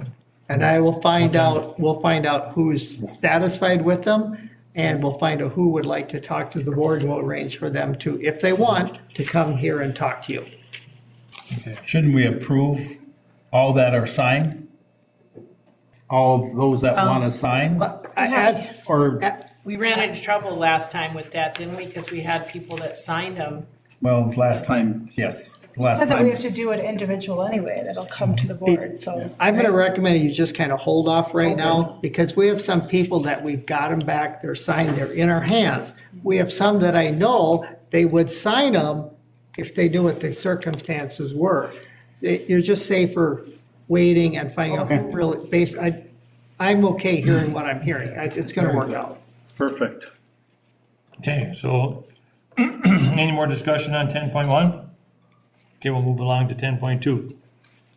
Consider approval resolution authorizing Rockridge Public Schools in Independent School District 2909 to make application and to accept grant funds from the IRRB revenue bond issued per Minnesota State Laws 2024, Chapter 127, Article 69, Sections 15 and 16. I get a motion to approve. I will make that motion. Motion by Yuhan. Support. By Reardon. Any discussion? I do. Can we take a look and see if anybody wants to purchase it? I'm not surprised you're asking that question. At the Buildings and Grounds Committee, they did talk about this, and this is what the recommendation from the Buildings and Ground Committee was.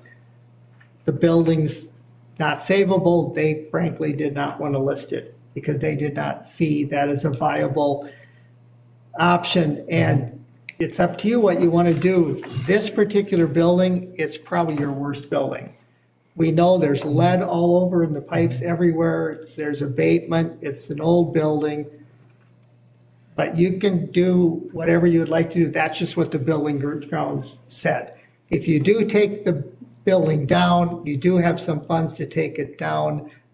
I don't think that's enough, but it's enough to do some of it. So, but you, as a board, have to approve the funds coming from the IRRR to even start the process. I mean, there's an article in tomorrow's paper that's gonna talk about the condition of that building. Well, we went through it. Yeah, we did. And it was terrible. Yeah, Yeah. and I think the city of Virginia would be definitely interested in that property. The property, not the building. Correct. I've already asked Correct, it. yeah, the property itself, property with no building So on we've it. gone back and forth then with Virginia a little bit. No, not officially. These are Okay. unofficial conversations. So if you tell me you want me to have official conversations with them and have them send you a formal letter, I can certainly do that.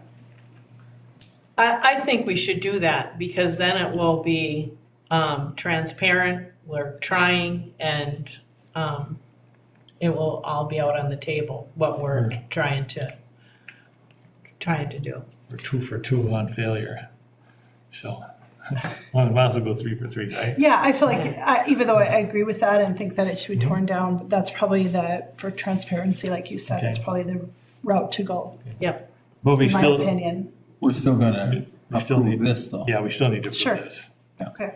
Any more discussion on 10.2? Got a motion by Yuhan, support by Reardon. All those in favor signify by saying aye. It's a resolution. Oh, it is a resolution. I didn't see that. Approval of resolution, I even read it. Okay, let's just be clear. So let's just say that Virginia came back and said, no, we want to keep those buildings. So even though we went forward with this, we can backtrack, or how does that work? Well, when it came time to the funds being actually transferred, we just wouldn't accept them. Got it. Right. Okay.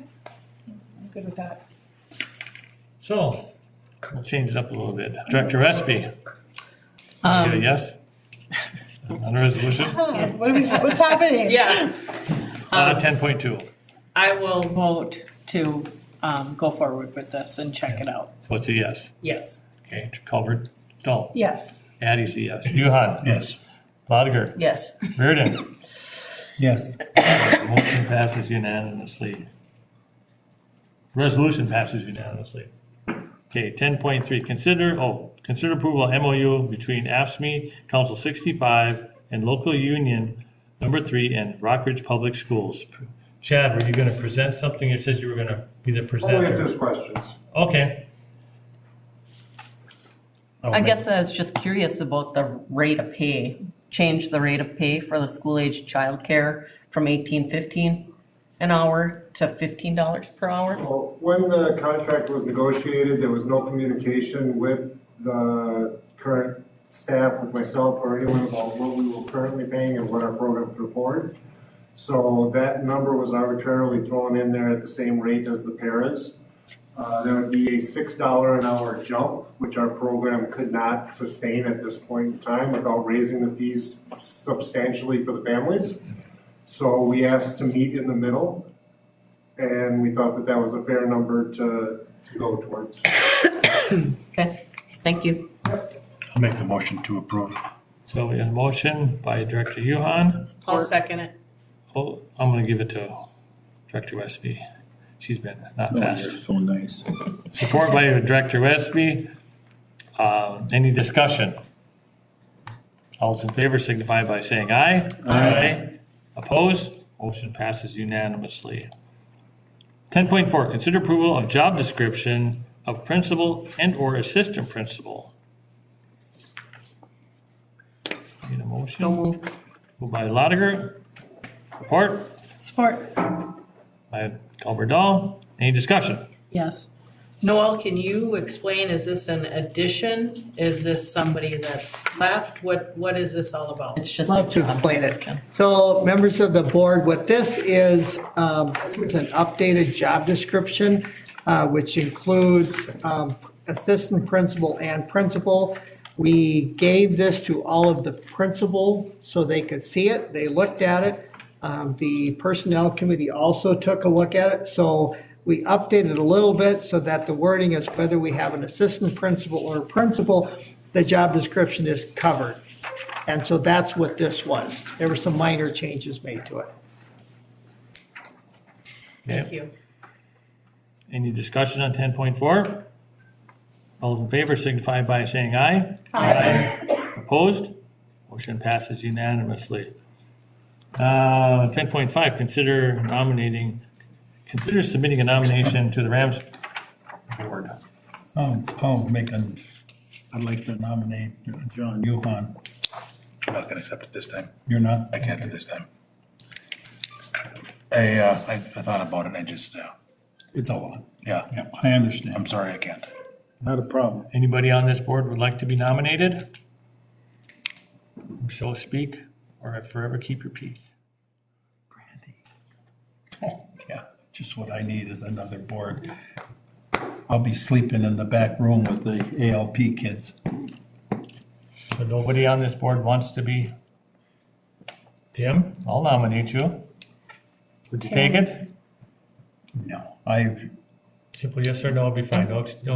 I thank you for, but I'm, Sure, with MSBA, it's probably a lot. yeah, Okay, so All your other obligations.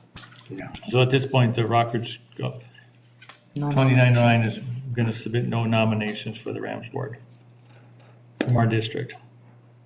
Okay, we'll move along to 10.6. Consider approval of application for dissolution of cooperative sponsorship, excuse me, it's been a long day, between Mesabi East and Rockridge regarding girls tennis. So moved. By Director Reardon, Support. support by Director Yuhan. Any discussion? Is this, there hasn't been any Mesabi's girls in our program for a long, long No, time? there haven't been anybody, and in addition to this, so Mesabi East has already passed it.